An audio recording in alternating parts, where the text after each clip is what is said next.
This is Sam and Holwyn. Today they're going to show you a short experiment demonstrating an engineering problem that we face in our roles as acoustic consultants. Let's follow them.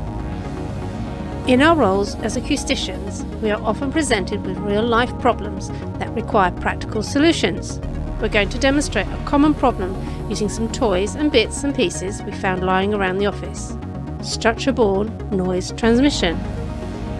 We hope that this is something you can do at school or home too. To do this experiment, you'll need a table, some sponges, a plastic box, and a noise source.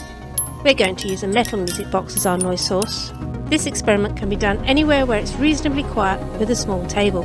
The experiment isn't too loud, and we can do this sitting or standing. This person has been complaining for weeks about noise from the factory next door. It has a piece of equipment in the yard which keeps making noise. 42 dBA? It doesn't seem that bad to me. What about now? 65 dBA. Oh, I can see why that might be annoying. It's louder when on the table than in the air. Why might that be? Have you got any ideas on how we could stop the noise getting from the music box to the neighbour?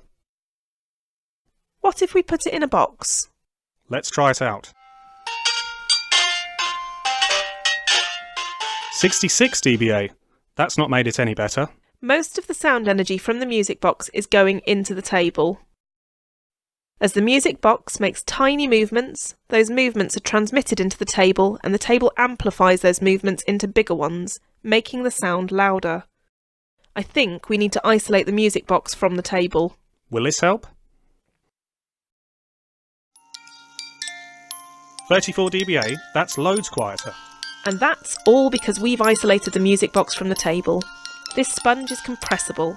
The sponge doesn't amplify the tiny movements made by the music box and instead absorbs the energy from the music box. We don't just have to listen to how this has changed the way the music box transmits energy into the table, we can feel it too. Oh yes! With the music box directly on the table, I can feel small vibrations. With the music box on the sponge, I can't feel them anymore.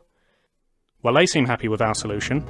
Out in the real world, the noise sources that affect people every day aren't small and musical like this. Lots of big pieces of equipment used to heat or cool down our buildings or make sure there's enough power to places like schools and hospitals can make annoying noises if they're not properly isolated from the structure they're installed on. In real life, instead of lunchboxes and washing up sponges, we use rubber mats, big springs and large heavy enclosures to control noise and help improve the noise environment for people all around us. We hope that you might like to try this experiment out yourselves. Why not try other ways of isolating the music box from the table? Maybe you could see whether things like books, coasters, wood or metal work better or worse than the sponge does. We'd love to hear how you get on.